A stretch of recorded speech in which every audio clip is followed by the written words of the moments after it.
Selama bertahun-tahun, proyek menara ini dianggap sudah tak akan dilanjutkan.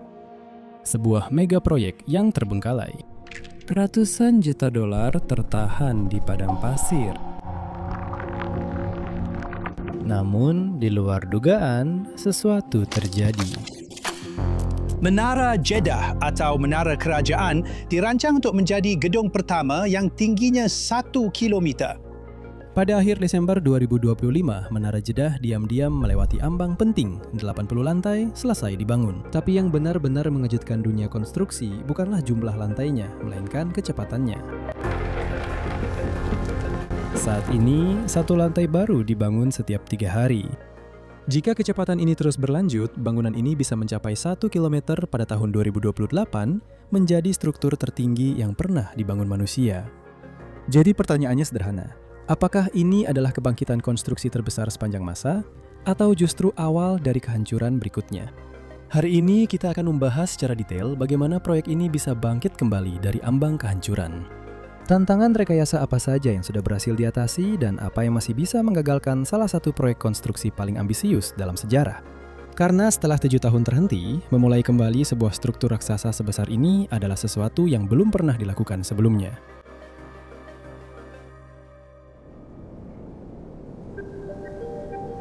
Menara Jeddah bukan hanya sebuah gedung tinggi di padang pasir. Ini seharusnya menjadi pusat dari sesuatu yang jauh lebih besar. Sebuah proyek senilai 20 miliar dolar yang disebut Kota Ekonomi Jeddah membentang di sepanjang pesisir Laut Merah, dipenuhi dengan distrik bisnis, hunian mewah, dan tempat wisata. Seluruh pengembangan ini direncanakan akan mencakup 5,12 juta meter persegi.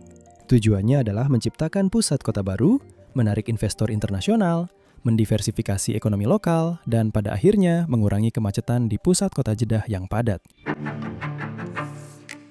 Ide tentang Menara Jeddah pertama kali disebutkan pada tahun 2008 saat Arab Saudi menginginkan ikon arsitektur kelas dunia. Ini bukan hanya soal ketinggian. Sejak awal, ambisinya sudah sangat besar. Gedung ini harus melambangkan ambisi ekonomi, teknologi, dan budaya Arab Saudi untuk beberapa dekade ke depan. Dan pemilihan Jeddah bukanlah kebetulan. Terletak di pesisir Laut Merah, kota ini merupakan gerbang menuju Mekah sekaligus pelabuhan utama yang menghubungkan Afrika, Asia, dan Eropa. Membangun menara tertinggi di dunia di sini mengirimkan pesan yang sangat jelas.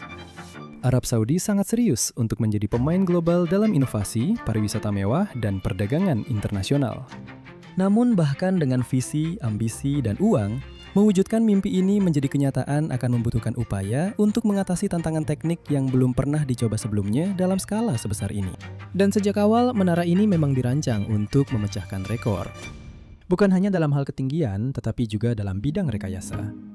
Para arsiteknya, Adrian Smith dan Gordon Gill, firma yang berbasis di Chicago di balik Burj Khalifa. Sejak 2010, mereka merancang menara itu untuk mencapai setidaknya 1.007 meter. Namun, menembus batas 1 km bukan hanya pencapaian arsitektur. Ini adalah masalah rekayasa yang belum pernah sepenuhnya terpecahkan sebelumnya. Ketika Saudi Bin Laden Group secara resmi kembali ke lokasi pada Januari 2025 dengan kontrak senilai 2 miliar dolar, mereka tahu persis apa yang akan mereka hadapi. Memulai kembali sebuah proyek setelah 7 tahun tidak aktif saja sudah cukup sulit. Melakukannya dalam skala sebesar ini, itu bencana yang tinggal menunggu waktu. Tantangan pertama, beton. Bukan beton sembarangan. Jenis beton yang bisa menopang menara setinggi 1 km. Setiap meter kubik harus mampu menahan gaya yang bisa menghancurkan bangunan biasa. Selama upacara yang menandai dimulainya kembali konstruksi, kelompok tersebut menyatakan bahwa proyek ini sekarang mengandalkan teknologi mutakhir yang mampu menghasilkan beton berkinerja tinggi pada tingkat yang belum pernah dicapai sebelumnya. Menurut Thornton Tomasetti, perusahaan teknik struktur yang bertanggung jawab, lebih dari 50% pekerjaan beton sudah selesai. Itu berarti 250.000 meter kubik beton telah dituangkan. Cukup untuk mendorong menara melewati 300 meter. Tapi disinilah segalanya menjadi rumit. Mengangkat beton lebih tinggi dari 500 meter bukan hanya sulit. Ini adalah teka-teki logistik yang bisa mengacaukan jadwal.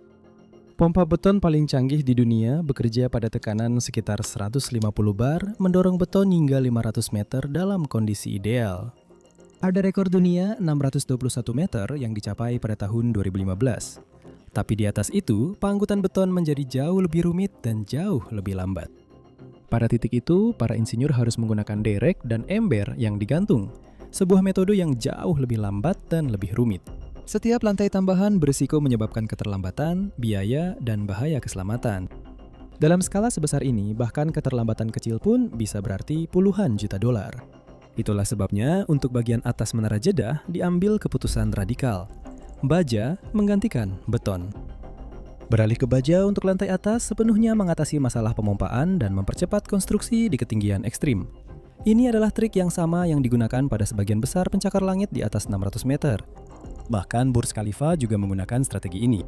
Sama seperti Burj Khalifa, bagian atas Menara Jeddah bahkan tidak akan ditempati. Bagian ini, yang disebut spire, membentang sekitar 350 meter ke langit, sebagian besar berisi peralatan teknis. Bagian ini juga dirancang untuk menjadi spektakuler, sebuah simbol, sebuah pernyataan, melewati batas 1 km dan merebut gelar sebagai gedung tertinggi di bumi. Untuk mencapai ini, proyek ini membutuhkan sekitar 80.000 ton baja. Bayangkan saja, itu seperti menumpuk 10 menara Eiffel di atas satu sama lain. Dan kecepatannya luar biasa. Tim konstruksi menambahkan satu lantai baru setiap 3-4 hari. Itu cepat, benar-benar cepat. Menurut pembaruan dari Thornton Tomasetti pada tanggal 6 Januari 2026, jika ritme ini terus berlanjut, lantai ke-100 akan selesai pada bulan Februari. Setiap pengujian sejauh ini, mulai dari simulasi terowongan angin hingga uji ketahanan pada inti struktur, menunjukkan bahwa menara ini berfungsi persis seperti yang diharapkan. Dalam pembaruan ini, perusahaan Amerika tersebut mencatat bahwa proyek ini mengalami kemajuan signifikan pada tahun 2025.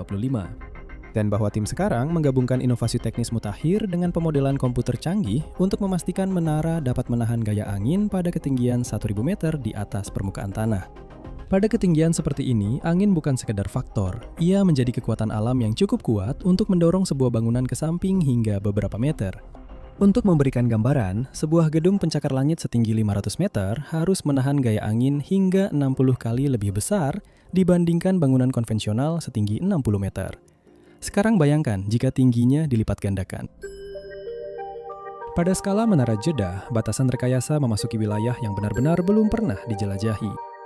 Simulasi menunjukkan bahwa saat angin kencang, bagian paling atas menara bisa bergoyang hingga 2 meter, sementara lantai tertinggi yang dihuni dapat mengalami pergerakan hingga 1,2 meter.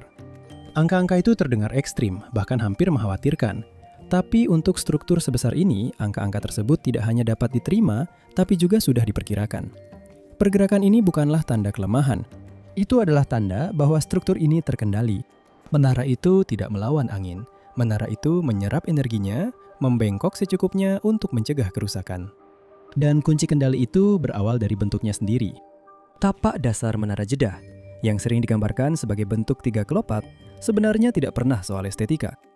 Ini adalah solusi aerodinamis yang dirancang untuk mengganggu pusaran angin sebelum mereka bisa terbentuk dan memperbesar goyangan. Seiring gedung pencakar langit semakin tinggi dan berat, mereka menghadapi dua musuh yang tak kenal lelah, yaitu berat mereka sendiri yang sangat besar dan gaya horizontal dari angin. Dengan tinggi 1.000 meter dan berat yang diperkirakan mencapai 900.000 ton, Menara Jeddah membutuhkan struktur yang benar-benar disesuaikan dengan skala ekstrim ini. Namun, stabilitas raksasa seperti ini tidak dimulai dari langit. Itu dimulai dari bawah tanah. Sebelum lantai pertama berdiri di atas gurun, para insinyur harus memecahkan masalah yang sangat sulit. Bagaimana Anda menambatkan 900.000 ton beton dan baja ke tanah pesisir yang lunak? Karena di bawah Menara Jeddah bukanlah batuan dasar, melainkan lapisan pasir dan batu kapur. Material-material yang mudah bergeser, tertekan, dan retak saat mendapat tekanan. Solusinya adalah dengan menggali lebih dalam. Menara ini berdiri di atas lebih dari 270 tiang pancang besar yang ditanam hingga 110 meter ke dalam tanah di beberapa tempat, mencapai lapisan geologi yang stabil jauh di bawah permukaan. Ini mendorong rekayasa fondasi hingga batas yang ekstrim. Sebagai perbandingan, fondasi Burj Khalifa menggunakan tiang pancang yang kedalamannya sekitar 50 meter.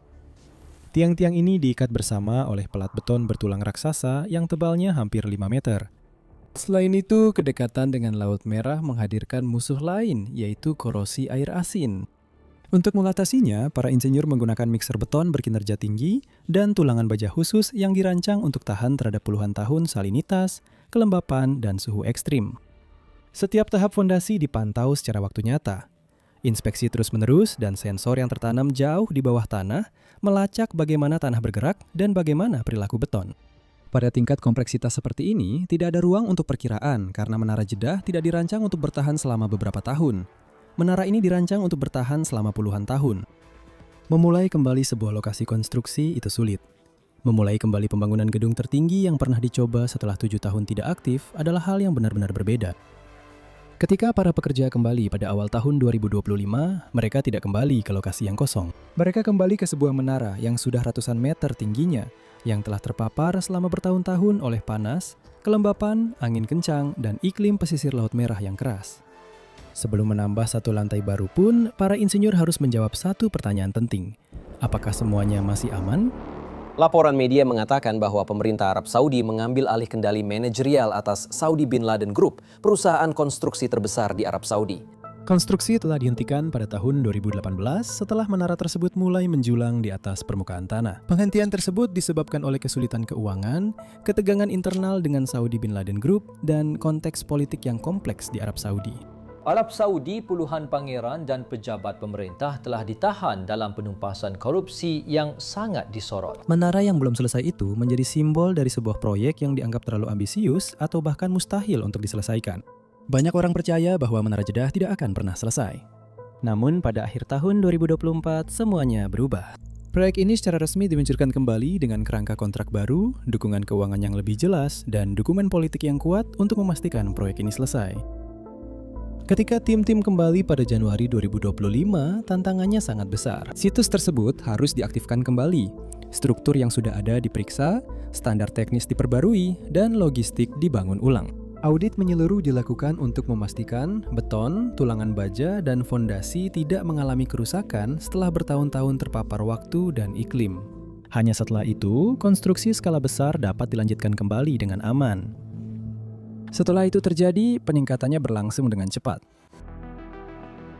Saat ini, Menara Jeddah sekali lagi menjadi proyek yang kredibel dan diawasi dengan ketat. Sebuah lokasi yang hampir lenyap kini bergerak maju dengan kecepatan penuh. Setelah konstruksi benar-benar kembali ke jalurnya, tantangan baru pun muncul, yaitu koordinasi. Karena membangun menara tertinggi di dunia bukan hanya masalah rekayasa, tetapi juga masalah logistik. Dan logistik dalam skala sebesar ini secara langsung berarti pengendalian biaya, tenggat waktu, dan kredibilitas politik. Setiap hari, ribuan keputusan harus diambil dalam urutan yang tepat pada waktu yang tepat oleh tim yang tepat. Sejak Maret 2025, manajemen proyek secara keseluruhan telah ditangani oleh Turner Construction.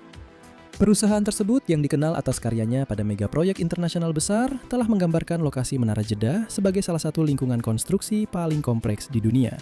Hal ini memerlukan koordinasi yang tepat antara pembangunan menara dan infrastruktur di sekitar kota ekonomi Jeddah. Satu kegagalan koordinasi saja dapat menyebabkan keterlambatan, pembengkakan biaya, atau bahkan risiko keselamatan bagi para pekerja di lokasi. Dan ada sumber tekanan lain, kecepatan. Dengan satu lantai baru ditambahkan setiap 3 hingga 4 hari, setiap jenis pekerjaan harus berjalan dalam urutan yang sangat terkontrol tanpa pernah memperlambat laju keseluruhan. Tidak ada ruang untuk hambatan. Untuk mengelola hal ini, lokasi proyek mengandalkan alat perencanaan digital canggih, menggabungkan pemodelan 3 dimensi, simulasi logistik, dan pemantauan operasi waktu nyata. Tujuannya sederhana, mengidentifikasi masalah sebelum muncul di lokasi. Pada skala sebesar ini, keberhasilan tidak bergantung pada satu terobosan saja. Keberhasilan bergantung pada koordinasi yang sempurna hari demi hari, lantai demi lantai.